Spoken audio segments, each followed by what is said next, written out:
तो आज हमारे साथ मौजूद हैं मिस्टर सुधीर गुप्ता, जो कि क्लाइंट कंसल्टेंट हैं, एक इन्वेस्टमेंट एडवाइज़र हैं और फाउंडर हैं प्लॉट लैंड गाइड के। तो आज हमको मिस्टर सुधीर गुप्ता जी से काफ़ी सारी चीज़ें सीखने को मिलेंगी, काफ़ी सारी चीज़ें हमको जानने को मिलेंगी कि Yamuna expressway industrial development authority के यहाँ क्या-क्या प्रोग्रेस हो रही है, कैसे काम चलते हुए आ रहा है और कुछ-कुछ ऐसे स्पेसिफ़िक जो किसान आबादी के प्लॉट्स हैं, जिनके बारे में आज हम अच्छे से डिटेल में बात करेंगे, ताकि ये सब आप सब लोगों को बहुत अच्छे से समझ में आए कि आप क्या इसमें इन्वेस्टमेंट कर सकते हैं, कैसे कर सकते हैं, कैसे उसका एंड टू एंड प्रोसीजर होगा, क्या-क्या उसमें रिस्क होंगे, क्या क्वेश्चंस होंगे, एफएक्यूज़ होंगे उसके अंदर, क्यूएंडएज़ होंगे। तो हम इस बारे में आज डिस्कशन करेंगे। तो सबसे पहले मिस्टर सुधीर गुप्ता, कैसे हैं आप? बहुत बढ़िया होंगे। थैंक यू, मुझे इनवाइट किया आपने। थैंक यू उसके लिए। Very welcome. तो मैं जैसे आपसे शुरुआत करता हूँ कि जैसे मेरे पास फॉर एग्जांपल 75 लैक्स है, ठीक है? और मुझको ये पैसा इन्वेस्ट करना है, लेकिन मैं अभी सोच रहा हूँ कि मैं किसी भी रेजिडेंशियल प्रोजेक्ट में ना डालूँ, फ्लैट में या प्लॉट में ना डालूँ, लेकिन मेरे को कहीं से ऐसी रिटर्न आ जाए जो कि काफ़ी 2x 3x रिटर्न आ जाए, क्योंकि रेजिडेंशियल में जो रिटर्न है, रिटर्न ऑफ इन्वेस्टमेंट है, वो मेरे को कहीं ना कहीं लग रहा है अपने हिसाब से कि वो कम है। लेकिन क्या आप मुझे बता सकते हैं कि कोई ऐसी जगह है जहाँ मैं इन्वेस्ट कर सकूँ और उससे मेरे को बेटर रिटर्न्स मिले? देखो, रिटर्न हर जगह है, पर हम बेटर रिटर्न की तरफ सोच रहे हैं।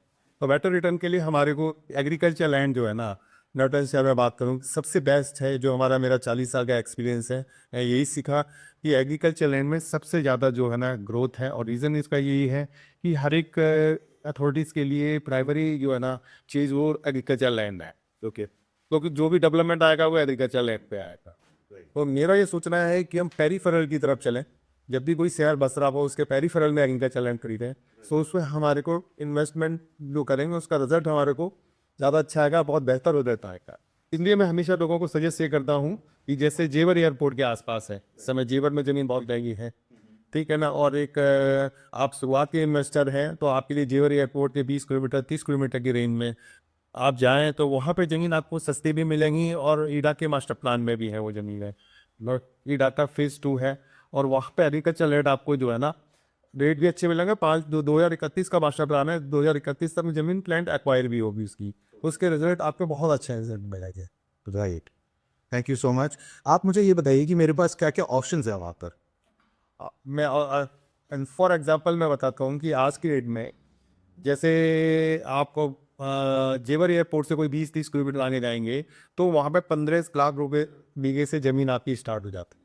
ठीक है, आज की डेट में 15 लाख रुपए मिलती है 2025 में। 2031 में भी हम माने कि एक्वायरेशन भी होता है, तो प्राइस जो एक्वायरेशन का कोई 6,000 रुपये मीटर का भी रेट आया, ओके। तो आपके लिए 7% का प्लॉट भी इसमें एक्स्ट्रा मिलेगा। वो एक हैंडसम अमाउंट है आपके लिए। तो 6-7 साल में आप कैलकुलेशन करें कि आप बात कहाँ से कहाँ तक पहुँचेगी।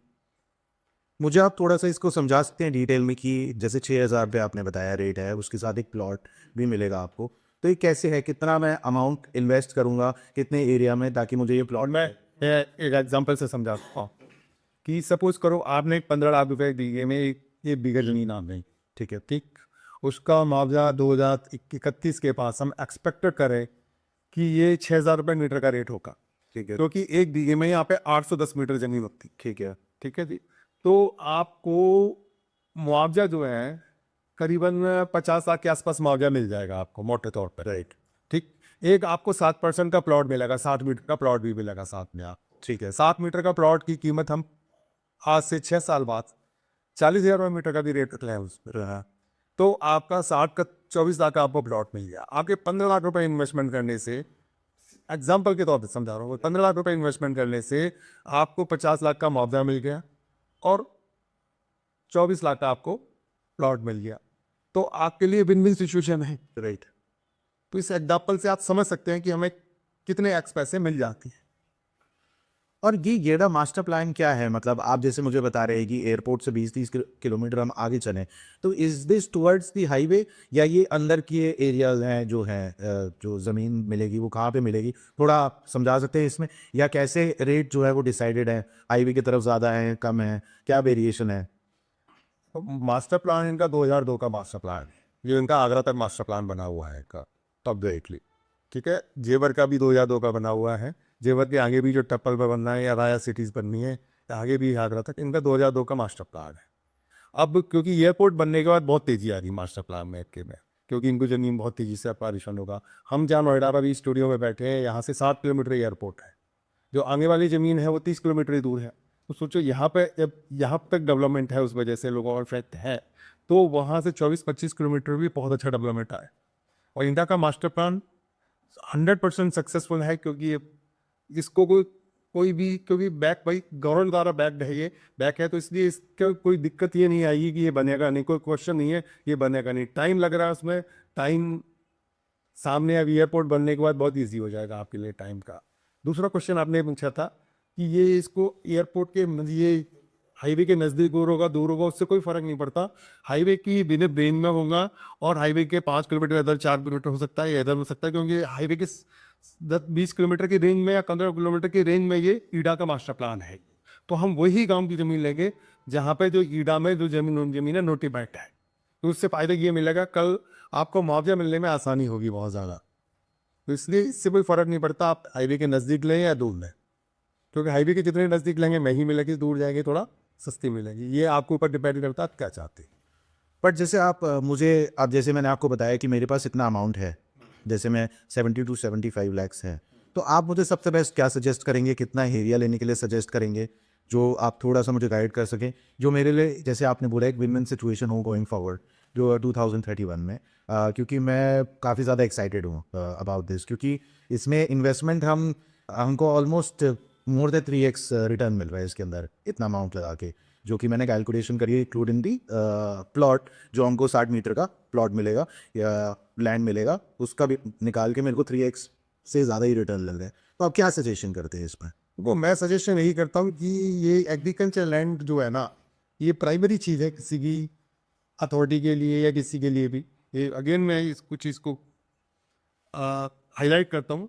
तो मेरे हिसाब से यदि मैं अकॉर्डिंग टू मी, जो अभी तक जितना 40 साल का मेरा एक्सपीरियंस है, उसमें मैंने यही पाया कि आप एग्रीकल्चर लैंड पेरिफेरल की तरफ खरीदें आप, क्योंकि ये मार्ट में, तहसील में या बादना के आसपास जितने भी एरिया है, यहाँ पे अभी ये पेरिफेरल में एरिया है एयरपोर्ट के।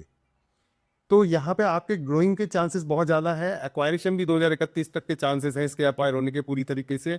और आपको इन्वेस्टमेंट वहीं करना चाहिए जहाँ पे आप ये न्यू एरियाज है, क्योंकि पुराने एरिया में रेट बहुत ज़्यादा बढ़ चुके हैं, और रेट बढ़ने की वजह से पुत्ता क्या दिक्कत क्या आती है कि ज़मीन किसान कम बेचता है अपनी ज़मीनें, और दूसरा लेने वाले भी बहुत कम लोग होते हैं। तो ये अगेन एक, और फिर जहाँ पर रेट बहुत ज़्यादा हो जाते हैं, तो वहाँ पर थोड़ा रिस्की हो जाता है ज़मीन खरीदना कंपेरेटिवली। राइट। तो इसलिए मैं प्रेफर यही करता हूँ कि आप मार्ग की तरफ या बादना की तरफ या मार्ग तहसील में एयरपोर्ट के ये ईडा का मास्टर प्लान है, वो नोटिफाइड गांव में ज़मीन खरीदेंगे, तो आपके लिए रिटर्न के चांसेस बहुत ज़्यादा है। तो जैसे आप ये बता रहे हैं पेरीफेरल के पास, तो पेरीफेरल से आपका क्या मतलब है? ये एक्सप्रेसवे जो है पेरीफेरल? पेरिफेरल से मतलब ये है कि जो जेवर एयरपोर्ट पड़ रहा है उसके 30 किलोमीटर की रेंज में, 20 किलोमीटर की रेंज में आप ज़मीन खरीदें, उसको पेरीफेरल को पेरिफेरल कहा है, शहर के पेरिफेरल्स में। ओके, सिटी शहर के पेरीफेरल है, ठीक है। पर अभी जैसे रिसेंट में कुछ सालों से मैं देखते आ रहा हूँ, न्यूज़पेपर में ही काफ़ी आ रहा है कि जो जेवर के अराउंड का एरिया है वो काफ़ी स्लो एरिया है और इतना ज़्यादा उसमें ग्रोथ भी नहीं है। तो ये भी कहीं कंसर्न है मेरा कि कल को ऐसा ना हो कि जैसे आपने बताया कहीं रुक जाए, अटक जाए, क्योंकि ये बहुत रिस्क रहता ही है, क्योंकि एयरपोर्ट आ रहा है ठीक है, लेकिन ये भी कहीं ना कहीं है कि 10 किलोमीटर के रेडियस में कोई कंस्ट्रक्शन नहीं होगा एयरपोर्ट के। तो एक बड़ी सारी न्यूज़ आती हैं बीच बीच में, काफ़ी सारी चीज़ें हो रही हैं। तो ये एक मेरा बहुत मेजर कंसर्न है, क्योंकि मैं जो अपना हार्ड एंड मनी है वो लगा रहा हूँ। तो इसके बारे में मतलब आप कैसे मुझे रीएश्योर, या मतलब कैसे, कोई गारंटी है या कोई ऐसे श्योरिटी है कि ये चीज़ नहीं होगी? देखो, आप जब नोएडा के बारे में सुनते होंगे, तो किसी ज़माने में ये था कि नोएडा नहीं चलेगा। आज नोएडा बात अपने मुकाम पर पहुंच गया है। कुछ दिनों बाद हमने, जब नोएडा में थे तो हम ग्रेटर नोएडा के बारे में सुनते थे, कोई रेट नहीं था, हम लोग जाने को राजी नहीं होते थे। बोले, मैं तब भी कहता था ये सपनों का शहर है, बहुत खूबसूरत शहर बनेगा ग्रेटर नोएडा, और बना भी। और आज की डेट में ग्रेटर नोएडा भी बहुत वेल डेवलप कर रहा है। आप नोएडा एक्सटेंशन देख लीजिएगा, बहुत डेवलप कर चुका है इसमें आज की डेट में, और इंफ्रास्ट्रक्चर के मामले में बहुत अच्छा है। और ऐसे ही जब ये ईडा का मास्टर प्लान के हिसाब से ये बनेगा जेवर के एयरपोर्ट के आसपास, नोएडा एयरपोर्ट के आसपास, तो इससे भी ज़्यादा खूबसूरत बनेगा, इससे भी ज़्यादा डेवलपमेंट आएगा, क्योंकि डेवलपमेंट हमारे लिए बहुत ज़रूरत है आज की डेट में। क्योंकि लोगों को जिस हिसाब से एक्सपेंशन है, शहर एक्सपेंड कर रहे हैं, तो ये प्लान वाले एक्सपेंड शहर हैं, तो यहाँ पर जब एक्सपेंशन होगा, प्लान है, तो इनकी रेट बहुत अच्छी निकलेंगी। क्योंकि लोगों के बीच में ज़मीन तो लिमिटेड है, तो इसलिए इनकी जो अपॉर्चुनिटी है ना आगे बढ़ने की इन शहरों में, ये लैंड की कीमतें में ज़्यादा चांसेस हैं कंपेरेटिवली टू अदर्स। तो बेहतर ये है कि आप, ये हमें लगता है कि आज की डेट में खाली दिख रहा है हमें ये, जब ये डेवलपमेंट आ जाएगा हम ज़मीन खरीद नहीं सकते इस समय, उस समय इनकी कॉस्ट बहुत ज़्यादा हो जाएगी ये। तो ये तो हमारे पास अभी विन-विन सिचुएशन है कि हम अभी खरीदें, आसपास खरीदें, तो जिससे हम कम से कम ये है कि हम उस लाइन में तो आ जाएँ, ज़मीन खरीदने की लाइन में, अल्टरनेट प्लॉट की लाइन में आ जाए। जैसे फ्यूचर में हम एग्रीकल्चर लैंड परचेज करने से आपको सबसे बड़ा फ़ायदा ये है कि आप एलिजिबल हो जाते हैं प्लॉट के लिए, क्योंकि ईडा का 2014 के बाद जो पॉलिसी आई है उसमें लैंड ओनर को प्लॉट देते हैं, इससे पहले प्लॉट नहीं देते थे ये, ओके। अल्टरनेट प्लॉट देने लगे हैं हम ये। तो ये आपके लिए तो विन विन सिचुएशन है कि आज ने आपने पैसा डाल दिया, आपको एक और आपको रेजिडेंशियल प्लॉट मिलेगा आपको। पर एक जैसे मैं आपसे ये जानना चाह रहा था, जैसे कि एक श्योरिटी हो कि अमाउंट वहाँ पे इंक्रीज होगा ही होगा, या ऐसा ना हो कि कुछ कोई सिचुएशन ऐसी आ जाए, कोई पास्ट में आपने देखा हो या ग्रोथ जैसे चल रही हो। सरकार द्वारा बैड कोई भी आज तक नहीं फेल हुई है, सारी कीमत इंफ्रास्ट्रक्चर, लैंड की कोई कॉस्ट इतनी कॉस्ट नहीं होती जितनी इंफ्रास्ट्रक्चर की कॉस्ट होती है। यदि एक्सप्रेसवे नहीं बने होते, जेवर एयरपोर्ट नहीं बनता, या फिल्म सिटी नहीं आते, या ईडा नहीं आती, जमीन कोई कीमत भी, ये जीरो की खाली जमीन रेट, ऑलमोस्ट जीरो से मतलब मेरा ये बहुत कम रेट की। ये इनफैक्ट एयरपोर्ट बनेगी, एयरपोर्ट के साथ साथ कनेक्टिविटी बनेगी, मेट्रो रेल आएगी वहाँ पे, इसका हाई स्पीड ट्रेन आएगी उसकी जगह, जहाँ से गंगा एक्सप्रेसवे की भी लिंक बना रहे हैं इस समय ये। तो ये बहुत से हाईवे भी निकलेंगे यहाँ से। तो जब हाईवे जहाँ निकलता है तो कीमत अपने आप बहुत बढ़ जाती है उन चीज़ों की। जब कनेक्टिविटी बहुत ईस्टर्न पेरिफेरल है वहाँ पे, पलवल के लिए वहाँ से एक नया दिल्ली मुंबई एक्सप्रेसवे के लिए लिंक बना हुआ है वहाँ से, तो जितनी कनेक्टिविटीज आपको वहाँ से गुड़गांव जाना बहुत आसान हो जाएगा वहाँ से, तो कनेक्टिविटी बहुत अच्छी होगी, फास्ट कनेक्टिविटी है, कनेक्टिविटी स्लो नहीं है, कनेक्टिविटी फास्ट होने से उस चीज़ जगह की कीमत निकलेगी, उस जगह की कीमत बढ़ेगी। आज हमें दिखता है कि आज बहुत से प्लॉट नहीं बने हुए हैं, बहुत से नहीं बने हुए हैं, लेकिन ये धीमे धीमे और तेज़ी से डेवलप होना शुरू हो जाएगा। तो अभी पे कोई चांस नहीं है कि ये चीज़ डेवलप नहीं हो। मतलब आप कह रहे हैं रिस्क बहुत कम है इसकी। इस मेरे साथ देखो हाँ, हर चीज़ का ना सोचने का अपना अपना तरीका होता है, जो जैसा सोचोगे। लेकिन मैं ये सोचता हूँ कि ये चीज़ें 100% जब हम नोएडा में जब आए थे तब ये सोचा था कि नहीं चलेगा नोएडा, क्या होगा, ये नोएडा चला, लोगों को जगह नहीं मिल रही। हमने फिर बाद में सोचा ग्रेटर नोएडा नहीं चलेगा, यमुना एक्सप्रेस वे को उसके ये यमुना एक्सप्रेस वे नहीं चलेगा, तो ग्रेटर नोएडा बहुत चलने लगा आज की डेट में। ग्रेटर नोएडा में आपको जगह नहीं मिल सकती आसानी से। ऐसे यमुना में भी आज की डेट में प्राइस बहुत बड़े हुए हैं इस समय, और हमें लगता है खाली खाली नहीं है, वो सोचने का नज़रिया है, ये ऑक्यूपाइड है, सारी ज़मीन बिक चुकी है, अथॉरिटी के पास ज़मीन बची नहीं कोई। तो इसका कैसे शुरुआत कैसे करेंगे? हमें गवर्नमेंट के पास जाना पड़ता है, अथॉरिटी के पास जाना पड़ता है, कैसे ये होता है? जैसे मुझे जो भी लैंड चाहिए, जितना मैं अमाउंट इन्वेस्ट करना चाहता हूँ, तो मैं कैसे करूँगा? उसको जाने के लिए सिंपल सा तरीका ये है कि देखो, या तो आपको खुद की नॉलेज हो, ठीक, किसान के पास जाएंगे आप, किसान से ज़मीन पूछेंगे, फिर सारे कागज़ चेक करेंगे, सब तरह के कागज़ देखने के लिए उसके लिए 41-45 देखेंगे, 13 समझ फसली देखेंगे, 12 साला चेक करेंगे, हिस्सा प्रमाण पत्र देखेंगे उसका, फिर उसके साथ साथ उसका नक्शा देखेंगे उसका, फिर उसका आइडेंटिटी प्रूफ लेंगे उसका, फिर आपको तब जब किसान को आइडेंटिफाई करेंगे, जब ज़मीन ले पाएंगे, नॉलेज होगी आपको, या किसी अच्छे पटवारी के पास जाएंगे, उससे सलाह दे के आएंगे। या तीसरा तरीका यह है कि आप एक कंसल्टेंट अच्छा ढूंढें, तो कंसल्टेंट के पास जाए, तो कंसल्टेंट जितनी भी चीज़ों को आपको वेरीफाई करेगा, सारी चीज़ों को वेरीफाई करने के बाद ज़मीन जब लेनी पड़ेगी तो पहले रजिस्ट्री होती है, फिर रजिस्ट्री होने के बाद इसका म्यूटेशन होता है। म्यूटेशन होना बहुत ज़रूरी है, जिसको हम दाखिल खारिज बोलते हैं, क्योंकि बिना म्यूटेशन के आपके रिकॉर्ड आपको ना तो मुआवजा मिलेगा, ना ज़मीन आपके रिकॉर्ड में आएगी। तो जैसे मैंने ये चीज़ देखी है काफ़ी ज़्यादा कि इन चीज़ों में ना क्योंकि मेरे हिसाब से तो इनकी रजिस्ट्री नहीं होती है, लेकिन इन सब में रिस्क भी तो बहुत होता होगा कि जब रजिस्ट्री नहीं है, तो जैसे कागज़ वगैरह जो देखने वगैरह है, तो खुद से तो मुझे नहीं लगता कि मैं कर पाऊँगा एट ऑल। एग्रीकल्चर लैंड में 100% रजिस्ट्री है। अच्छा।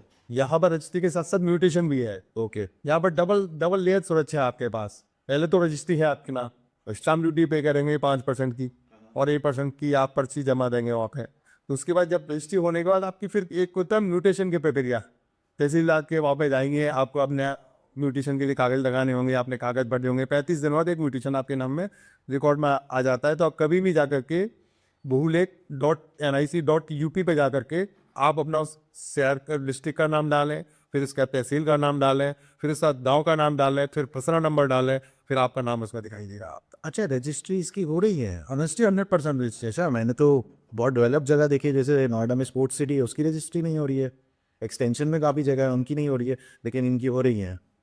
नहीं, रजिस्ट्री किसकी नहीं हो रही? जो आप अपार्टमेंट की बात कर रहे हैं, किसकी बात? वो बेसिकली उन्होंने जो अथॉरिटीज़ है, उन्होंने जोन सेट कर रखे हैं कि ये जोन जब तक इतना डेवलपमेंट नहीं हो जाता उसकी रजिस्ट्री नहीं होगी। तो मेरे को ऐसा लगा क्योंकि तो आप एक अलग लाइन में बात कर रहे हैं, आप बात कर रहे हैं अपार्टमेंट की। ओके यस क्या अपार्टमेंट में जब तक कंप्लीशन सर्टिफिकेट नहीं होगा, जब तक आपकी रजिस्ट्री नहीं हो, राइट हम अपार्टमेंट की तरफ जा ही नहीं थी। राइट हम एग्रीकल्चर लैंड की बात कर रहे हैं। राइट एग्रीकल्चर लैंड में 100% रजिस्ट्री है, रजिस्ट्री के बिना जमीन ले ही नहीं सकते, उसका तो आपका म्यूटेशन मिलता है।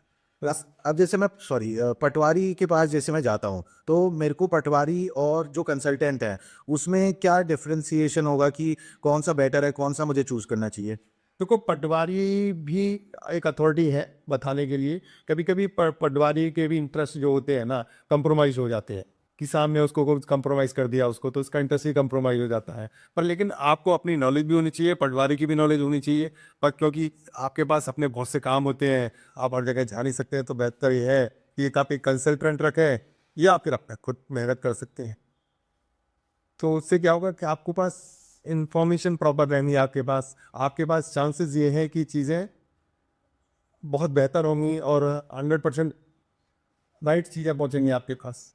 तो जैसे मैं कंसल्टेंट के पास जाता हूँ और मैं जगह डिसाइड कर लेता हूँ, सारे पेपर्स वेरीफाई हो जाते हैं और आप कह रहे हैं उसके बाद रजिस्ट्री हो जाएगी, तो मेरे को इमीडिएटली पोजेशन मिल जाएगा? हाँ, इमीडिएटली पोजीशन मिल जाएगा। इसका प्रक्रिया समझा देता हूँ। हाँ जी। आपने किसान को जो ज़मीन आपको समझ में आई कंसल्टेंट के द्वारा या अपने द्वारा, उस ज़मीन को देखने के बाद आपने सारे कागज जो है ना, फिर मैं बता देता हूँ। 1359 फसली, 4145, 12 साला, हिस्सा प्रमाण पत्र, खसरा का थोनी, उसका आईडी प्रूफ, नक्शा, ये सारे कागज चेक करने पड़ेंगे। जब चेक कर लेंगे, आप सेटिस्फाइड हो जाएंगे उस चीज़ को, उसके बाद जो है ना, आपको उसको बयाना देना है। बयाना देने के बाद एक छोटा सा अमाउंट बयाना देना है। बयाना देने का तब रजिस्ट्री का टाइम रख दीजिएगा। उसमें रजिस्ट्री में जाकर के उससे रजिस्ट्री करा लीजिएगा। रजिस्ट्री कराने के साथ साथ ज़मीन का अपना कब्जा लीजिएगा। आपने थाप फेंसिंग करानी है, थाप फेंसिंग कराएं। आपने दीवार बनानी है, आप दीवार बनाएं। कमरा बनाए, इसको जो भी वाटेवर है, वो ज़मीन को जिस रजिस्ट्री के तुरंत बाद आपकी हो जाती है वो। फिर उसमें 35 दिन लगता है म्यूटेशन होने में। म्यूटेशन होने के लिए फिर एक तहसीलदार के पास आई हो, वहाँ पर ओड लगती है तहसीलदार की, तो उसमें हमारा म्यूटेशन होता है। म्यूटेशन हमारे लिए बहुत इंपॉर्टेंट चीज़ है। रजिस्ट्री तो इंपॉर्टेंट है ही, उससे भी ज़्यादा इंपॉर्टेंट हमारे लिए म्यूटेशन है। दाखिल खाते से क्यों? क्योंकि उसका पुराने का नाम ख़त्म किया जाएगा, आपका नाम चढ़ाया जाएगा। फिर आपकी संस्था की जो वो साइट है UP-Bhulag.NIC पे जाकर अपना रिकॉर्ड चेक कर सकती है। जब भी मुआवजा मिलेगा, आपको खतौनी के आधार पर मुआवजा मिलेगा। रजिस्ट्री इसका पार्ट होगा, लेकिन सबसे इंपॉर्टेंट चीज़ होगा कि आपका खसरा खतौनी में आपका नाम है कि नहीं, तभी आपको मिलेगा। दूसरी चीज़, यूपी में एग्रीकल्चर लैंड पर कब्जे की चांसेस बहुत कम है। आप बिल्कुल ही देखभाल नहीं करते हो, आप जा ही नहीं रहे। जब कोई जोत बोले अलग बात है, और जोत वो भी लेगा तो मुआवजा आपको ही मिलेगा, दूसरे को मुआवजा नहीं मिलेगा, क्योंकि ओनर आप ही रहे हुए। ये यूपी में ये नियम अच्छा है कि मुआवजा आपको ही मिलेगा। मैंने फॉर एग्जांपल म्यूटेशन का प्रोसेस करा लिया क्योंकि वो बहुत इंपॉर्टेंट है और मेरे पास लैंड आ जाती है। तो अब मैं कंपैरिजन कर रहा हूँ जैसे कि मैं रेजिडेंशियल में इन्वेस्टमेंट करूँ या मैं एग्रीकल्चरल में करूँ। तो इसमें अगर मैं बीच में ही मास्टर प्लान 31 में जो मुआवजा आएगा उससे पहले ही अगर फॉर एग्जांपल मुझे अमाउंट लिक्विडेट करना हुआ या एग्जिट करना हुआ, तो उसमें ऐसा हो सकता है, एप्लीकेबल है? नहीं, एप्लीकेबल तो है, सब चीज़ है, लेकिन उतना अच्छा पैसा नहीं मिलेगा आपको। मैं एग्रीकल्चर लैंड में बस एक ही ड्रॉबैक समझें, अभी भी समझें कि एग्रीकल्चर लैंड में आप 1 साल 2 साल 4 साल के लिए इन्वेस्टमेंट ना करें। यदि आप 5-6 साल 7 साल 8 साल का आप छोटा अमाउंट करें, 4 करोड़ इन्वेस्टमेंट नहीं करें, आप 50 लाख करें, 40 लाख करें, बातों की पैसा अपना घर पे रखें, जो मतलब आपका फ्री पैसा हो, आपको प्रेशराइज ना करे पैसा हो, तो उससे आप इजी रहेंगे। आप पे प्रेशर नहीं होगा आपके ऊपर, तो आप बेचें नहीं पे उसको। तो आप अपनी जो आपकी अमाउंट है उससे आप कम इन्वेस्ट कर रहे हैं, ओके। तो जिसकी वजह से आप पे प्रेशर भी नहीं रहेगा और आपके लिए, क्योंकि बीच में अपना बेचा उतना अच्छे पैसे आपको मिले। मैं तो सजेशन यही देता हूँ कि अगर आपको ज़मीन खरीदनी है एग्रीकल्चर लैंड, 6-7 साल का टाइम देके खरीदें। अदरवाइज आप जो है ना, शेयर मार्केट की तरह से ट्रीट कर रहे हैं। अच्छा, इनमें मैंने काफ़ी ज़्यादा ये सुना है पहले और न्यूज़पेपर में भी सुना है और मैंने यूट्यूब की वीडियोस पे भी देखा है कि इसमें स्कैम बहुत होता है कि एक ही जो लैंड है एग्रीकल्चरल लैंड को पेपर फॉर्ज करके मल्टीपल लोगों को सोल्ड कर दी जाती है। हाँ, उसके लिए अवेयरनेस की कमी है। बहुत से लोग 99% लोगों को अवेयरनेस दी है, कानून भी है इस देश में, अवेयरनेस की कमी है। अवेयरनेस ये है कि वो ज़मीन को देख ही नहीं पाती। ये होता है जहाँ प्लॉटिंग होती है, मल्टीपल लोगों को बेच दी जाती है। जहाँ पे क्या होता है, किसान की ज़मीन हुई, उसने उसमें प्लॉट काट दिए, फिर सरकार के पास उसका कोई रिकॉर्ड नहीं है, इधर नहीं है, इधर है, इधर नहीं है, इधर है, आप देख नहीं गए, दूसरे ने कब्जा कर लिया, फिर आपके नाम से किसी ने बेच दिया पॉज डॉक्यूमेंट बना के, क्योंकि उसमें प्रॉपर डॉक्यूमेंटेशन नहीं होता है। तो इसलिए अदरवाइज ये तो आपको नॉलेज है। दूसरी एग्रीकल्चर लैंड में भी फॉर्ज डॉक्यूमेंट भी बना के बेचता किया था, एफआईआर दर्ज हो जाएगी उस पर तुरंत इमीडिएटली, और उसका डॉक्यूमेंटेशन आपके पास आ जाएगा। तो रजिस्ट्री जो पहली रजिस्ट्री जिसकी हुई उसके लिए चेक करने के लिए हमें क्या करना होता है, हमें उसका 24 साल चेक करना होता है। 24 साल पहले तक इसने 12 साल में कोई इसने एग्रीमेंट टू सेल नहीं किया, कहीं रजिस्ट्री तो नहीं की, तो क्या जिसने रजिस्ट्री किया तो वो हम डैमेज नहीं प्लॉट उसको ज़मीन को, तो इसलिए सर्च रिपोर्ट आते हैं उसमें कि इसमें 24 साल में इस ज़मीन को इसने किसी को बेचा तो नहीं है। ये प्रोसेस रजिस्ट्री से पहले हुआ। हाँ, पहले ही होता है। ओके तो हम ये सब प्रोसेस चेक कर लेते हैं जब भी जमीन लेते हैं। ओके हम इसकी खसरा खतौनी भी देखते हैं, इसमें ये देखते हैं खसरा खतौनी में भी चेक करते हैं ये जमीन कितना है, इसका हिस्सा आपका हिस्सा भी आने लगा है, नहीं तो हम हिस्सा प्रमाण पत्र लेते हैं कि इसके नाम जमीन कितनी है, जितनी बेच रहा है उतनी जमीन है कि नहीं है इसके पास। ये भी हमें एक अच्छे डीड राइटर से या एक पटवारी से पूरा रिकॉर्ड निकलवाना होता है इसका कि कितनी ज़मीन इसके खाते में बची हुई है, जिससे हमें म्यूटेशन होने में दिक्कत ना हो। तो ये सारी चीज़ें इन्फॉर्मेशन की हैं। आप पे इन्फॉर्मेशन प्रॉपर होंगी, आप एक अच्छे कंसल्टेंट के पास जाएंगे तो आपको चीज़ें बेहतर तरीके से। और ये जैसे मास्टर प्लान आपने बताया 2031 में है, तो ये ऐसा बिल्कुल एग्जैक्ट है कि तभी ही एक्वायर होगा? कहीं गवर्नमेंट ने कोई चीज़ की वजह से डिले कर दिया है एक्विजिशन, तो उसमें क्या होता है फिर? देखो, सरकार का एक्वायर तो होगा पर डिले हो सकता है। ये आप मान के चलो सरकार 2 साल पहले भी ले सकती है, 4 साल बाद भी ले सकती है। सरकार को जहाँ जहाँ डिमांड आती है उस हिसाब से काम करती है। अथॉरिटीज़ के पास जो जहाँ ज़मीन की रिक्वायरमेंट आई उस हिसाब से काम करती है। तो वो उसको तो जो ज़मीनें हैं लैंड बैंक है उसके लिए तो गोल्ड माइन है, एक्वायर करेगी जब भी आने बेच आएगी। तो एक्वायरेशन ऐसी प्रक्रिया है जो चलती रहती है हमेशा। अब किस एरिया में पहले आएगा किस में बाद में आएगा, इसमें थोड़ा सा उनका मास्टर प्लान के बावजूद भी ये कभी कभी दिक्कत रहती है। तो जैसे आपने मैं अभी इसमें इन्वेस्टमेंट करता हूँ आपके थ्रू, जगह देख लेते हैं, सब चीज़ आपने बताया मुझे कि 6 साल में जो है इसका एक्विजिशन हो जाएगा बाय द गवर्नमेंट, ये क्या हो जाएगी प्रॉपर्टी, तो 2031 में हो जाएगी। लेकिन बाय एनी अदर चांसेस अगर ये डिले हो जाता है 2 साल, तो ये 8 साल का टाइम पीरियड हो गया। तो जो मेरे रिटर्न है, रिटर्न ऑफ इन्वेस्टमेंट, वो क्या सेम अमाउंट रहेगा या वो इंक्रीज होगा अगर ज़्यादा बढ़ जाता है? तो वो कैसे कैलकुलेट होता है या कैसे मेरी करेगा? तो वो ज़मीनों की कॉस्टिंग हर साल बढ़ती है। सरकार ये नहीं जो साल लिया है वो अगले साल ही हो ही गई, क्योंकि उसकी कॉस्टिंग को बढ़ा दी जाती है। किसान बहुत एजुकेशन करते हैं और किसान से ज़मीन लेना अथॉरिटी के इतना आसान होता नहीं। किसान के हम तो कितना फाइट नहीं करते पर किसान बहुत फाइट करता है उस तो वो हमसे ज़्यादा सेंसिटिव में बैठो, तो उसको तो हमेशा यदि उसको मुआवजा कम है तो उसके लिए बहुत ज़बरदस्त फाइट करता है। तो अथॉरिटी भी जाती है कि फाइट होगी तो हर साल वो बढ़ाती रहती है, क्योंकि इसको ज़मीन नहीं मिलेगी, लोग कॉलोनी काट देंगे उस ज़मीन पे। तो अथॉरिटी को चिंता रहती है कि हम इसको बाजे पैसे नहीं देंगे इनको तो ये किसान ज़मीन हमें नहीं देंगे। तो इसलिए बढ़ता रहता है, कोई फिक्स रेट नहीं है कि ये इस साल इतना मिल रहा है तो अगले साल कितना बढ़ेगा। वो ऑन एन एवरेज 10% के आसपास बढ़ता रहता है, कभी ज़्यादा बढ़ जाता है कभी कम बढ़ता है, कि एवरेज इतना आता रहता है, सूर पर ही आता है। तो इस आपको शायद जितना लेट मिल जाएगा उतना मुआवजा आपको बढ़ जाएगा। तो इसमें आपकी बिजनेस सिचुएशन है, इसमें नुकसान नहीं है कि मेरी कोई चीज़ इतनी पुरानी हो गई बिक नहीं रही तो मेरे को वही रेट मिलेगा, ऐसा नहीं। इसमें मेन रिस्क क्या क्या होते हैं, आप मुझे थोड़ा सा बता सकते हैं? Major risk? इसमें मेन रिस्क है कि आप इमीडिएटली इतना बेच नहीं सकते। ओके, पहला रिस्क ये है। ऐसा क्यों इमीडिएटली नहीं बेच? इमीडिएटली बेचने में तो अच्छे पैसे मिलेंगे जी। आपको पैसे इतने अच्छे नहीं मिलेंगे तो आप बेचने में थोड़ा सा ऐसा भी हो सकता है कि जितने मैंने लगाए हैं उससे कम मिल नहीं, उससे कम नहीं मिलेगा, उतने कैसे नहीं मिलेंगे जो आप एक हैंडसम अमाउंट सोच रहे हैं, राइट? और क्या क्या मेजर रिस्क है? पहला रिस्क ये है। दूसरा रिस्क ये है, अथॉरिटी में 2 साल पहले या 2-4 साल बाद में दे सकती है। आपका टाइम का आपके पास कोई कंट्रोल नहीं है। ओके, न सर अथॉरिटी पे कोई कंट्रोल है आपका, आज अथॉरिटी ले ले या 6 साल बाद ले ले, सरकार के ऊपर डिपेंड करता है। दूसरा रिस्क ये है। तीसरा रिस्क ये है कि हमारे लिए ज़मीन दूर पड़ती है तो हम रोज़ाना जा नहीं पाते, या हम 2-4 साल में 1 आध साल में जा पाते हैं तो हमें लगता है यार उन्होंने बहुत दूर ज़मीन ले ली। ये थोड़ा मन में रहता है, रिस्क नहीं है, मन में एक वो रहता है हमारे मन में कि यार ये जंगल है ये। तो ये है, क्योंकि रिस्क इसमें नॉलेज की रिस्क है, तो आपको नॉलेज नहीं है, एक अच्छा कंसल्टेंट नहीं है, तब भी आपके लिए रिस्क है। ये बहुत बड़ी समस्या है कि आपको आपको ज़मीन ही अच्छी नहीं मिली, फिर आपको नॉलेज नहीं है, तो फिर आपके मन में डाउट ये रहेगा कि यार मैंने गलत जगह इन्वेस्टमेंट कर दिया। तो नॉलेज होना बहुत ज़रूरी है। ऐसा नहीं है कि हमने भी ज़मीन खरीदते समय हमें दिक्कतें नहीं आई, बहुत दिक्कत आई, पर उन दिक्कतों से हमने सीखा। जो हम आपसे बात कर रहे हैं वो 30 साल के एक्सपीरियंस से बात कर पा रहे हैं कि हमने सारी परेशानियाँ उठाने के बाद सीखी हमें क्या करना चाहिए, क्या नहीं करना चाहिए। तो वो इसलिए हम लोगों को सलाह देते हैं कि भाई हमें क्या करना, क्या नहीं करना, जिससे जो गलतियाँ, जो परेशानियाँ हमने हमें आई या हमने सीखी, वो दूसरे लोगों को ना आए। जैसे कोई ऐसी गलती हो जो रजिस्ट्री के अराउंड हो कि रजिस्ट्री ना हो पा रही हो, तो ऐसा कुछ एग्जाम्पल शेयर कर सकते हैं आप?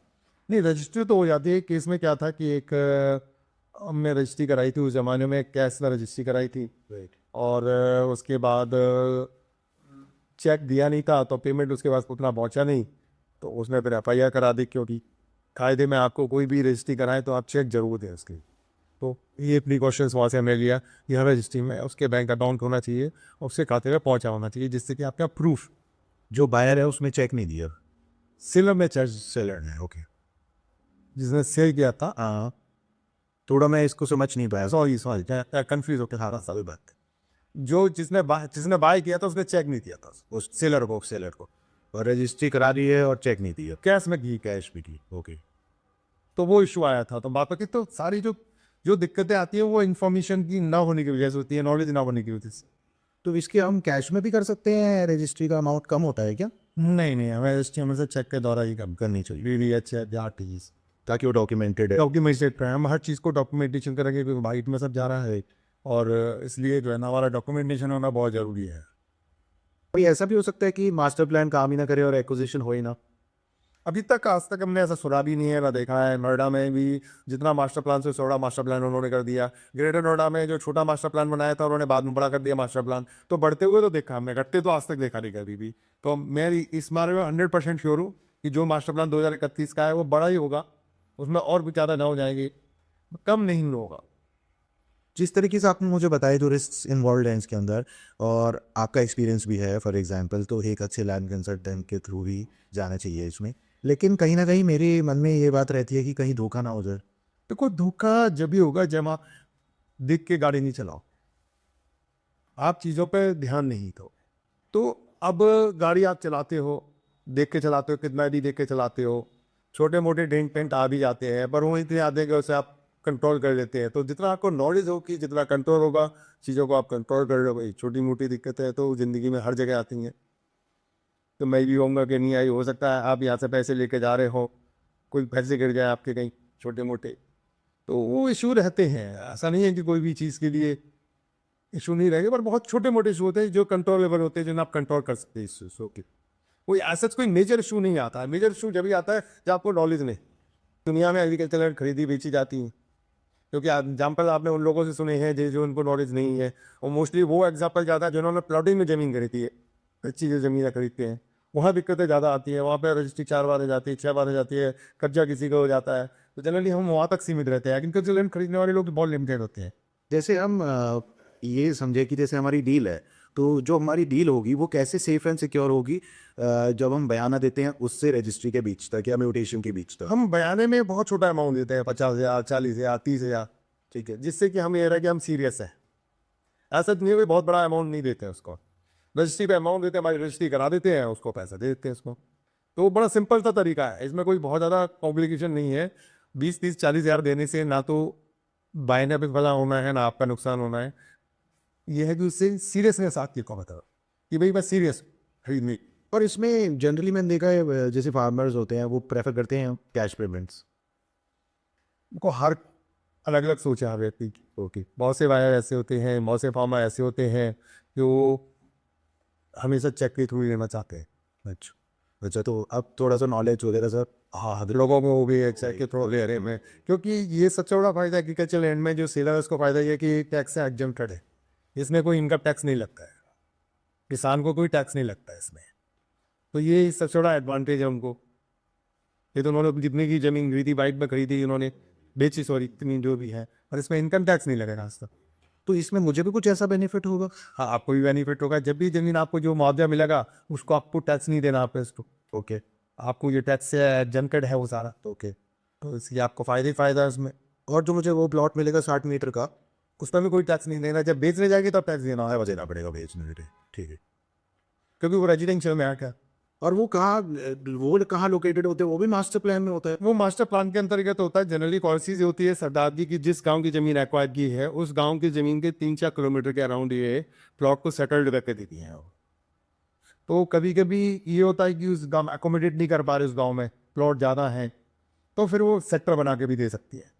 वो बेसिकली ये कहने का मतलब है कि अगर फॉर एग्जांपल वहाँ से हाईवे निकल रहा है और वो एक्वायर हो जाती है गवर्नमेंट की तरफ से, लेकिन वहाँ कोई रेजिडेंशियल एरिया बचा नहीं है उधर, क्योंकि वहाँ पे फॉर एग्जांपल एक दिल्ली मुंबई की तरह हाईवे बन गया है, तो फिर क्या गवर्नमेंट इसमें करती है, ज़्यादा दूर देगी या कहाँ क्या होता है? आपको पुराने एक्सपीरियंस से क्या? देखो दूर 5 किलोमीटर 8 किलोमीटर भी दे सकते हैं, 1-6 किलोमीटर की, पर बहुत ज़्यादा दूर नहीं देती है, उसके अराउंड नहीं देती। अच्छा, ऐसा हमारे पास ऑप्शन या चॉइस नहीं होता कि वो हमें ऑप्शन दे दे और हम उसमें से चूज़ कर ले कि हमें इस एरिया में चाहिए फॉर एग्जाम्पल? नहीं, वो ऑफिशियली कोई आपके ऑप्शन, अच्छा, वो गवर्नमेंट की मर्जी है और वो जैसे दे वो डिसाइड भी सारा डिसीजन उन्हीं का होता है, क्योंकि उनके प्लानिंग एक डिपार्टमेंट होता है, वो प्लान करता है कि भाई इनको कहाँ अकोमोडेट करना है, कैसे करना है, तो उसके हिसाब से वो प्लान करते हैं। वो इंटरनल मामला होता है। ये जो रजिस्ट्री होती है इम्प्लॉर ये किसान वाली ज़मीन की, इसकी रजिस्ट्री होती कहाँ पर है? एग्री लैंड की बात करें, स्पेशली एग्रीकल्चर लैंड के लिए हर तहसील में एक जगह होता है, सब रजिस्ट्रार ऑफिस होता है। ओके। हर तहसील का एक सब रजिस्ट्रार ऑफिस होगा, वहाँ पे जाकर आपकी रजिस्ट्री होती है। जब वहाँ डेट हेड रेवेन्यू बैठे हुए होते हैं, वो आपके सारे कागज़ तैयार करती है, सारी वैलिडिटी देखते हैं, सारी सर्च आउट करते हैं सारी चीज़ों को, उसके बाद एक रजिस्ट्री आपकी होती है। तो सारे तहसील के अंतर्गत रहती है, तहसील में सब रजिस्ट्रार ऑफिस। तो आपका मेरे लिए क्या सजेशन रहेगा? जैसे मैं अभी यंग हूँ और मेरे को ये है कि मेरे को ये ऐसा ऑप्शन दिख रहा है कि यहाँ जहाँ पे रिटर्न्स काफ़ी अच्छे हैं इन शॉर्ट। देखो यंग बच्चों को मैं एक ही मैसेज देना चाहता हूँ, जितनी जल्दी आप अपना छोटा इन्वेस्टमेंट करें, बहुत बड़े इन्वेस्टमेंट की तरफ ना देखें। आप ये जितना यंग एज में आप इन्वेस्टमेंट करेंगे, आपके 60 साल में जाकर के इन्वेस्टमेंट बहुत बड़ी हो जाएगी। वो तो जितने छोटे छोटे पेड़ लगाएं, बहुत बड़े इन्वेस्टमेंट की तरफ ना सोचें, क्योंकि अपने को परेशान करके ना सोच कोई भी इन्वेस्टमेंट करें, लोन लेके ही करके इन्वेस्टमेंट ना करें। जो अपनी सेविंग्स है उसका इन्वेस्टमेंट करेंगे, तो यही पेड़ आपके बड़े हो जाएंगे, जो आपको टेंशन फ्री आपको भी रखेंगे और इन्वेस्टमेंट भी टेंशन फ्री रहेंगे आपके लिए। तो सबसे बेस्ट तरीका ये है कि आप फ्लैट खरीदने जाते हैं, 1.5 करोड़ चाहिए, 2 करोड़ चाहिए, बैंक लोन चाहिए, एक आपके लिए एक टेंशन हो जाती है उस चीज़ में। हर महीने आपको इंटरेस्ट देना है, हर महीने उसकी किस्त जानी है उसके लिए, तो एक प्रेशराइज हो जाते हैं आप उस केस में। यहाँ पे आपके पास 10 लाख है, 15 लाख है, 20 लाख है, आप उतना लगाओ, तो आप प्रेशर फ्री हो कि आपने पेड़ लगा दिया, अब 20 साल बाद, 10 साल बाद, 15 साल बाद उस पेड़ को देखेंगे, कोई आपकी लाइफ में असर नहीं पड़ेगा। आप ये 20 लाख रुपए लगाने से आपको कोई बहुत ज़्यादा प्रेशराइज नहीं करेगा वो इन्वेस्टमेंट आपको। तो बेहतर यही है कि आप उस पैसे को थोड़ा लगाओ। आप इसका एडवांटेज एक ही है रियल एस्टेट में कि आपको बहुत पैसा नहीं लगता है। जब हो जाए, जैसे हो जाए वैसे लगाओ, साल में लगाओ, 2 साल में लगाओ, जब पैसे इतने इकट्ठे हो जाए फिर लगा दो आप इसको। ओके। आप ये मत सोचो कि बहुत बड़ा टारगेट लेके मैं चलो कि मैं बहुत पैसा लगाऊं। आप धीमे धीमे लगाओ, आराम से लगाओ, कंफर्टेबल होकर लगाओ, तो ये आपके लिए डिस्टर्स फ्री रहेगा। मतलब ये प्रेशर होता है ना बच्चों के, इन बच्चों में ना, वो नहीं रहना। एग्जाम्पल मैंने अब प्रॉपर्टी ले ली, ठीक है, मैंने एक खेत ले लिया, एग्रीकल्चर लैंड ले लिया मैंने। अब उसके बाद मैं, क्योंकि उस पर कुछ हो नहीं रहा, मैं भी बहुत दूर रहता हूँ, मैं गुड़गांव रहता हूँ, तो ये जीवर दूर है काफ़ी वहाँ से, और मैं इतना आ नहीं सकता क्योंकि मेरे को भी अपना अपना जॉब है, मेरा भी एक काम है।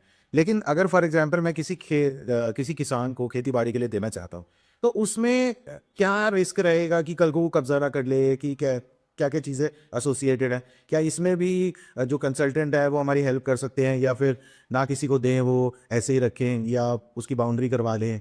आप थोड़ा सा मुझे इसमें बताओ। उसके लिए देखो, हम जो हमारा सिंपल तरीका ये है एज ए कंसल्टेंट कि हमारी वहाँ टीम होती है, तो हम एक टीम को हैंड ओवर कर देते हैं उसको कि भाई जगह की देखभाल आपने रखनी है, इस जगह की, ठीक है ना। तो जो देखभाल रखता है, तो वो ऐसा नहीं है कि सिर्फ आपकी ज़मीन होती है, और भी लोगों की ज़मीन होती है, उनका एक तरह का केयर टेकर बन जाता है, वो ज़मीन की देखभाल रखता है। आज जब जाओगे तो वो आपको अपनी आपकी ज़मीन दिखाएगा, वो आपको, तो आपको भी स्मूथली रहती है कि हाँ मेरी ज़मीन मेरी कंट्रोल में है।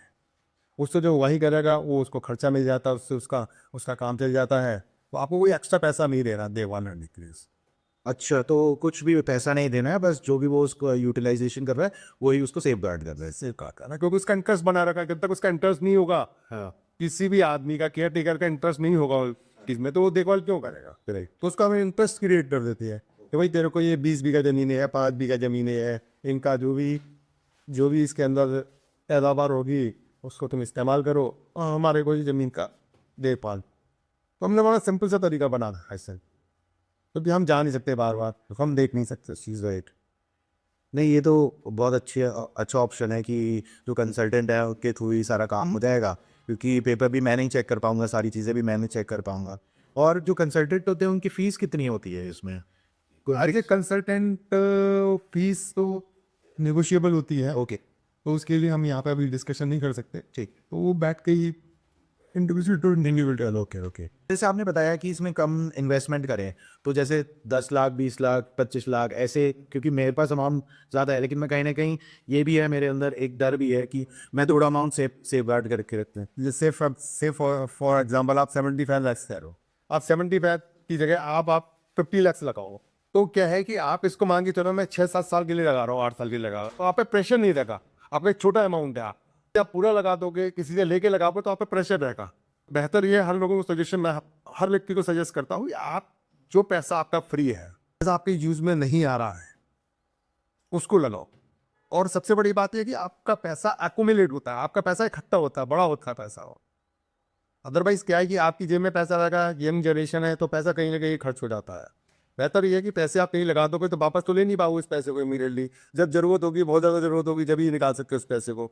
और पैसा इकट्ठा होकर बड़ा हो जाता है वो पैसा, जो आपके काम आएगा फ्यूचर में। ओके। अच्छा, इसमें कुछ ऐसा लोन वगैरह का भी प्रोसीजर है? नहीं, एग्रीकल्चर लोन में लैंड में लोन नहीं मिलता है, ओके। और लेकिन खेती करने के लिए लोन मिल सकता है। खेती करने के लिए, हाँ। अभी परचेज के लिए कोई लोन नहीं है यहाँ पे, तो इसलिए यहाँ पे कोई बहुत ज़्यादा वो ऐसे इशू नहीं आते कि जी हमें लोन कराने, ये कराने, वो कराने।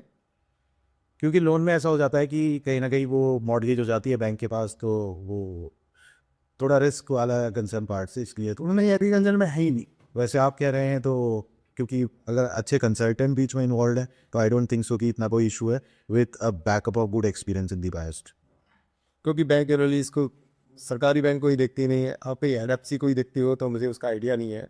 और एज मेरी नॉलेज है जहाँ तक, जितनी भी सरकारी बैंक है लोन नहीं करते।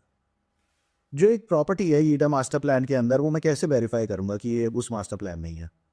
एक ईटा का एक साइट है, आप Yamuna expressway industrial development authority की एक साइट है, वहाँ आप जाएंगे तो वहाँ पर में एक मास्टर प्लान होगा, और उसमें नोटिफाइड गांव के भी नाम लिखे होंगे। इसमें आप जाओगे, लिस्ट जाओगे, कौन कौन से गाँव नोटिफाइड है, तो लिखे हुए लिस्ट होगी इस पर।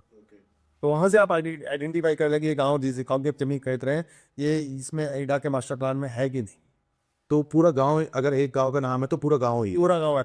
ओके। तो मास्टर प्लान के हिसाब से आपको ये पता चल जाएगा कि ईडा जो है 2031 का मास्टर प्लान है, तो एक्वायर करेगा इसको। तो वहाँ से आपको इजीली पता, किसी के पास जाने की जरूरत नहीं है। बहुत से रिकॉर्ड आप खुद देख सकते हो।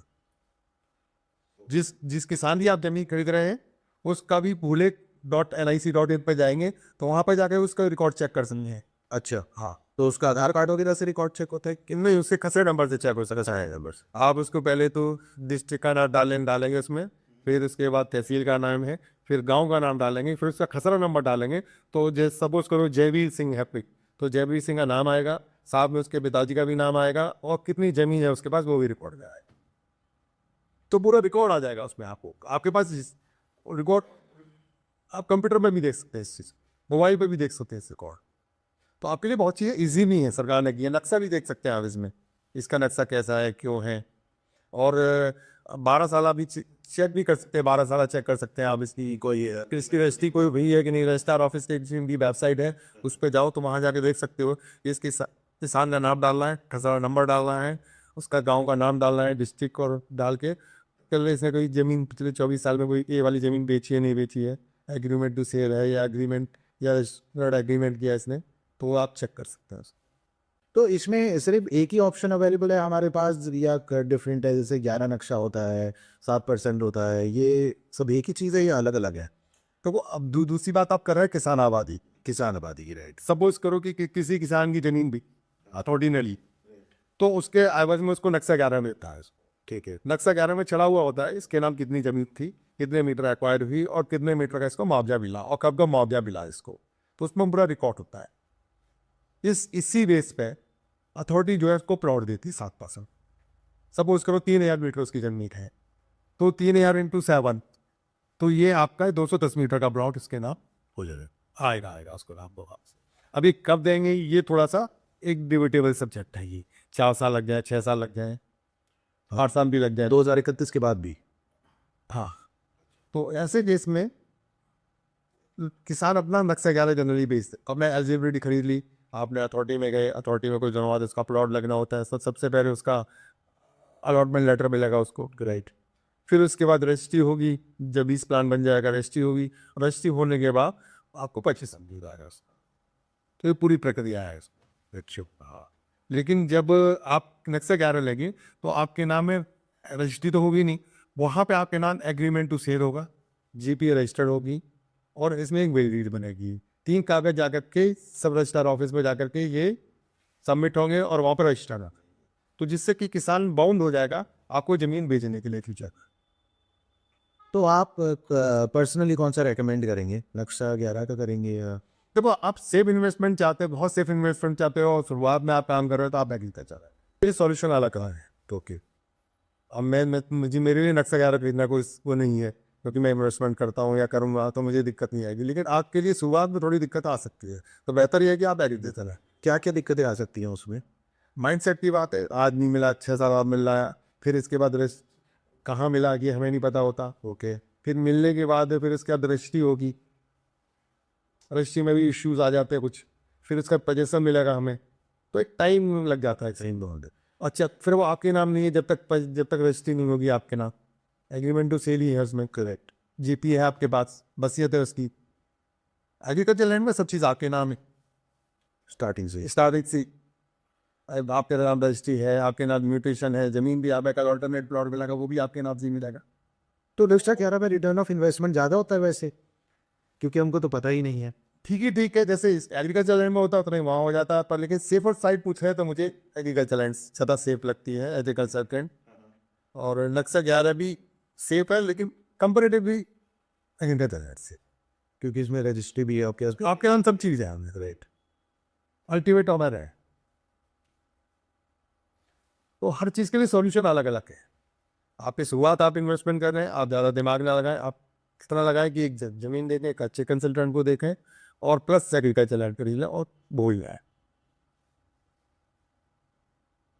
फिर अपने आप ग्रो कराएगा। वरी फ्री इन्वेस्टमेंट है। वही भी इन्वेस्टमेंट, क्योंकि आपके पास ही वो केयर टेकर भी आप भी प्रोवाइड करा देंगे जो अपने आप देख करता होगा। और नहीं भी होगा क्या ठीक है, तो मुआवजा तो आपके नाम ही आएगा। आप अथॉरिटी में जाओ, मुआवजा लो और बात खत्म। तो इसका मुआवजे का क्या प्रतिक्रिया होती है? जैसे फॉर एग्जांपल 2031 में एक्वायर हुई है। मुआवजे के लिए प्रक्रिया होती है, 2 तरीके से लेते हैं, एक और रजिस्ट्री के थ्रू लेते हैं। ठीक है। आपने जब भी आपको चाहिए, जब भी रजिस्ट्री के थ्रू लेंगे तो उनकी लिस्ट होती है कि ये गाँव हम अपॉइंट कर रहे हैं, इनकी रजिस्ट्री होगी, तो आप जाएँ अपने कागज़ के लिए, कागज़ लगाने होंगे आपको, कुछ वेरीफाई कागज़ कराने पड़ेंगे आपको पटवारी से, कुछ तहसीलदार से। ये कागज़ों की लिस्ट होती है, अथॉरिटी देती है, वो जाकर के अथॉरिटी में जमा कराने होते हैं। वो कागज़ वेरीफाई होने के बाद अथॉरिटी 15 दिन में, 20 दिन में आपको फ़ोन फॉलो आप कर लें, या वो कल अथॉरिटी फ़ोन करेगी आपको, जो भी है वहाँ के पटवारी फ़ोन करेंगे, आप आ जाओ जी, आपकी ज़मीन की रजिस्ट्री कराते हैं। एक रजिस्ट्रार ऑफिस से खुलाएंगे, रजिस्ट्री कर लेंगे वो, राइट, ठीक, और वो पेमेंट आपके अकाउंट में डाल दें।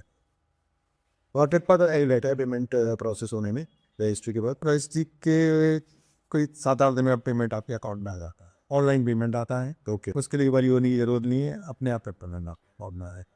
और जो उसके पेपर हैं, जो प्लॉट मुझे मिलेगा, उस पर रजिस्ट्री में लिखा होगा कि आपको इतना ज़मीन जो है ना, हम आपको प्लॉट देंगे। अच्छा, रजिस्ट्री में लिखा हुआ होगा ठीक है। कि हम आपको प्लॉट देंगे, जो सरकार की पॉलिसी है उसके हिसाब से। और उसकी क्या प्रोसीजर होगा है उसको एक्वायर जो कब? प्लॉट जब एक्वायर, जब ज़मीन उन्होंने रजिस्ट्री आपने कर दी, उसके बाद वो पूरा एरिया वो एक्वायर करेंगे। एक्वायर करने के बाद उसको डेवलप करेंगे, डेवलप करने के बाद फिर प्लॉट देंगे। वो 4-5 साल लग जाते हैं, क्योंकि डेवलप करेंगे उस इलाके को पूरा, जब तो आपको देंगे वो। तो उसके लिए मेरे को ही इसमें बीच में बार बार जाना पड़ेगा या जो नहीं, आपको जाना नहीं पड़ेगा वहाँ पर। वहाँ सब सिंपल सा तरीका है, कभी 8 महीने में, 1 साल में कभी एक बार देखा है, कि क्या है, वो टाइम है, उनको पता चल जाएगा आपको।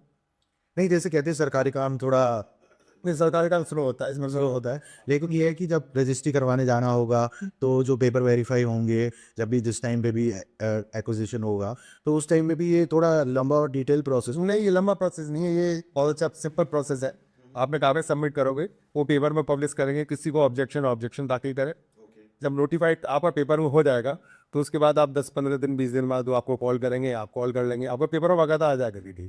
तो उसके बाद जाकर भी आपने रजिस्ट्री करानी है, चेक आपके अकाउंट में, वो एक आपसे कैसे चेक मांगेंगे और आपके अकाउंट में पैसा 7 दिन में, 8 दिन में, 10 दिन में ऑटोमेटिक पैसा आ जाएगा। ओके। तो वो बहुत सिंपल प्रोसेस है, उसमें कोई किसी को कुछ ना आपको रिश्वत देने की ज़रूरत है, ना किसी को कुछ देने की ज़रूरत है, वो सिंपल प्रोसेस है। नहीं, जैसे आपने बताया कि पटवारी से डॉक्यूमेंट्स वेरीफाई वगैरह कराने, कुछ एडिशनल लिस्ट ऑफ डॉक्यूमेंट्स है वो वेरीफाई कराएंगे, तो इसमें हमें पर्सनली जाना पड़ेगा क्योंकि ये बहुत एक तरह से हैसल वाला टास्क होता है। या नहीं, उसके 2 तरीके हैं, या तो आप एज ए कंसल्टेंट दे दो, ठीक है, वो कागज आपके बना देगा, कि या वहाँ पे कोई तहसील में कोई भी जो होते हैं ना, या आपके डी डायरेक्टर होगा या तहसील में कोई वकील होगा, वो आपके कागज बनवा देगा। ओके। या पटवारी से आपकी डायरेक्ट जान पहचान है, उस गाँव का पटवारी है, वो आप उससे बात कर लो, वो आपके कागज बना के सारी दे देगा। तो मेरे हिसाब से जो मुझे बेस्ट प्रोसीजर लग रहा है वो थ्रू गोइंग थ्रू कंसल्टेंट हो रही है, फ्रॉम एंड टू एंड मैं मतलब उनके साथ ही जाऊं, तो एक तरह से मैं रिस्क फ्री भी रहूंगा, टेंशन फ्री भी रहूंगा, और मेरे लिए प्रोसेस सीमलेस हो जाएगा काफ़ी। काफी हद तक, क्योंकि कंसल्टेंट बहुत से लोगों को हैंडल कर रहा होता है, राइट। तो इसलिए चीज़ें, क्योंकि एक ही चीज़ पे फोकस है, तो इसलिए हैंडल करना आसान है। एक इंडिविजुअल आदमी के लिए बहुत मुश्किल काम है, हर चीज़ के लिए फाइट करना होता है, हर चीज़ को समझना है, राइट। हर का माइंडसेट बड़ा अलग अलग होता है, तो वो समझने में क्या समझता है ये उस पर डिपेंड करता है। ऐसा नहीं कोई बेवकूफ़ है, होशियार सारे लोग होते हैं, पर टाइम नहीं होता मेरे पास बहुत का। तो इसलिए बेहतर ये है कि एक अच्छे कंसल्टेंट के साथ जाए, वो आप थोड़ा टेंशन फ्री रहें। वो कहते हैं हम तो शायद चक्कर ही काटते रह जाए कि हाँ, बहुत टाइम लग जाता है उस केस में सरकारी। तो बेहतर ये है कि आप एक लाइन के साथ चलेंगे, ग्रुप के साथ चलेंगे, तो आपको information up to date information रहेंगी आपके पास, और आपके लिए चीज़ें बहुत ईजी रहेंगी। आप मतलब एक एक्स्ट्रा बर्डन नहीं ले रहा था। मेरे भी क्वेश्चंस थे या मैं जैसे सोच रहा था, ये उस तरीके से नहीं, ये तो बहुत आसान आपने बना दिया मेरे लिए, क्योंकि आपका एक्सपीरियंस, आपने जो जो करा है, आपने ये बहुत सारे मेजर डिसरप्शंस देखे होंगे, चैलेंजेस देखे होंगे पास्ट में। चलिए, बहुत अच्छा लगा। Thank you.